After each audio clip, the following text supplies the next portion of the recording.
Hey, welcome back to Mike's Garage. Today I'm working on this 1982 Chevy C30. The front brakes were extremely seized up. As you can see, I've got the caliper off already. There's a bunch of videos on how to remove the caliper for these. I'll show you on the other side real quick. So this side I've done. I didn't film the side because I have never done this before, so I had to figure out as I went how to do this. However, there's a kind of a 1/4 inch Allen. Take this bolt out, and then you hammer this piece of metal out, and it's just holding the bottom of the caliper in place. Then the whole thing just lifts out. There's no caliper bracket. The caliper bracket's part of the knuckle. But like I said, there's quite a few videos on how to remove these calipers and change the brake pads. But I could not find any videos on YouTube of changing the rotors for this particular vehicle. Now this is this, like as I mentioned earlier, this is a C30, so that is the rear-wheel drive version. So these rotors come off kind of a typical fashion for a rear-wheel drive vehicle, where the rotor includes the hub and it just held on by the bearing and the bearing nut. The service manual simply states remove the grease cap, but you can't reach in here with any kind of pliers. It's really on there. And then I realized, hopefully this shows up, there's a hole here. Honestly, I just thought it was a drain hole to let debris and water out, but that is actually an access hole to allow you to get a screwdriver in there, and then you can get behind the lip on this.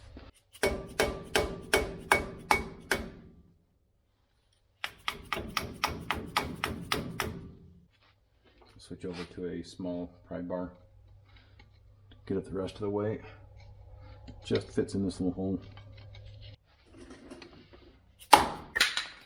And there's the grease cap. There's a cotter pin in here.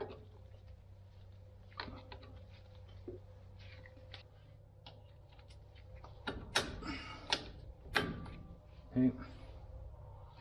Cotter pin removed. Okay, nuts off. There's large washer next. It is keyed. And there's your outer bearing.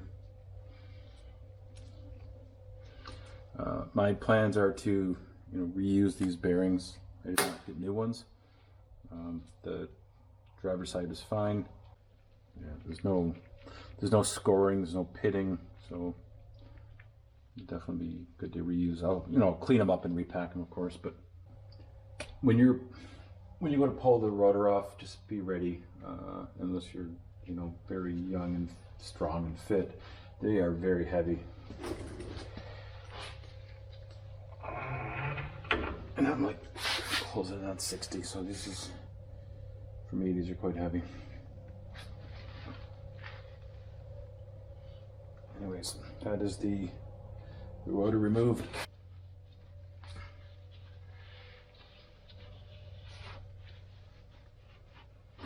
I'll hit this with some brake clean and some more towels.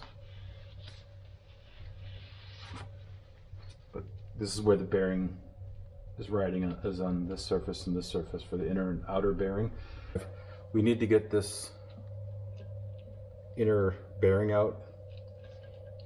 If you get new bearings, you don't need to bother with this step. But there's a seal in here. It has to come out first. I cleaned this up the best I can. I even hit it with some compressed air to blow out all the grease. As I mentioned earlier in the video, I've never worked on a truck like this before. I learned from doing it from the driver's side and what I could from the service manual.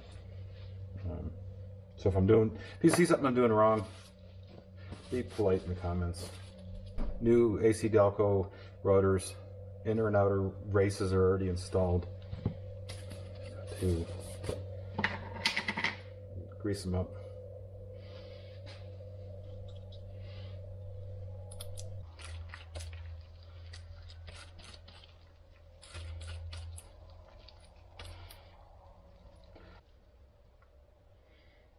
Got the bearing in.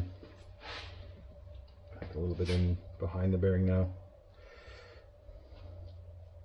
National 8974S.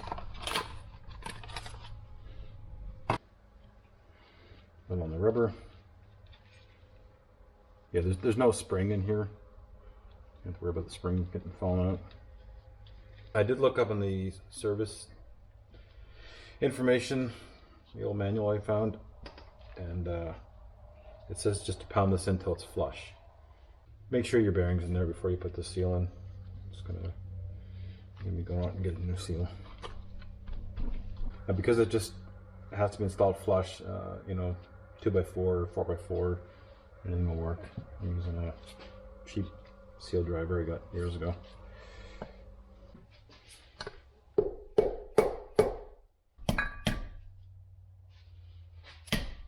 Okay, it started and it looks pretty straight.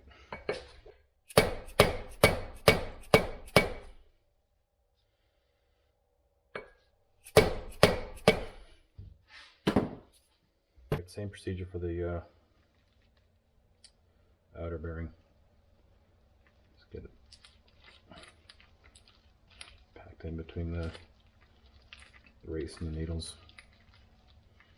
I've also put some liberal amount of grease on the inner race and inside the rotor.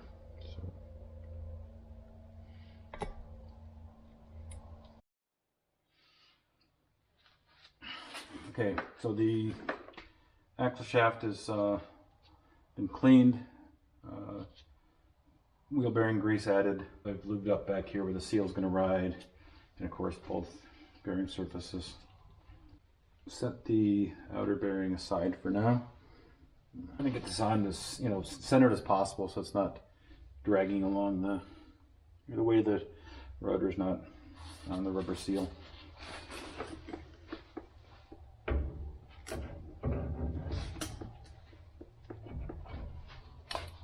Now if I let go of this, it's going to want to drop and fall forward. So we'll proceed with the...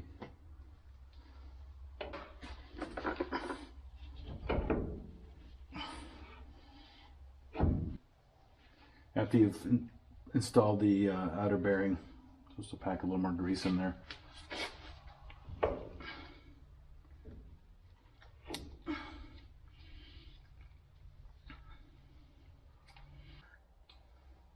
Washer next. And then nut. Castle nut. Just with the openings facing outwards. Next part is from the service manual itself. I don't know if this is totally necessary, but I'm going to follow it. So that nut is 1.25 inches. It states the torque to 12 foot-pounds while you're rotating the hub. This is an inch-pound torque meter, so 12 foot-pounds, 144 inch-pounds. It's a 3/8 to 1/2 inch adapter. So while you're rotating this, torque this down to 12 foot-pounds. Not a lot, so feel free to just snug this up by hand, but don't go crazy on it.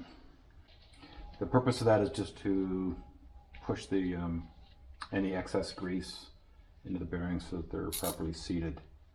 The manual was very adamant to not preload these bearings. You tighten them up just to get the grease worked out. Then loosen it off. And while rotating it, you snug it up hand tight only. Once it's hand tight, locate one of the holes for the cotter pin to go into. Now if the cotter pin it doesn't line up, it states to back the nut off just enough to find the hole, as opposed to tightening it up to find the next hole.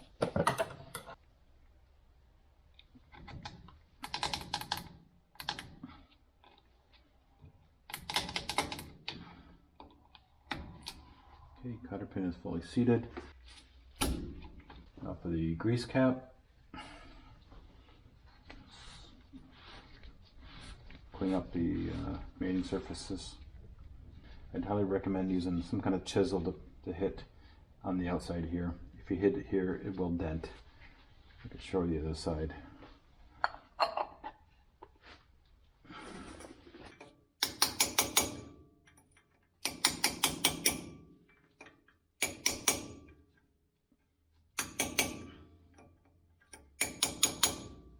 So that pretty much wraps up this video.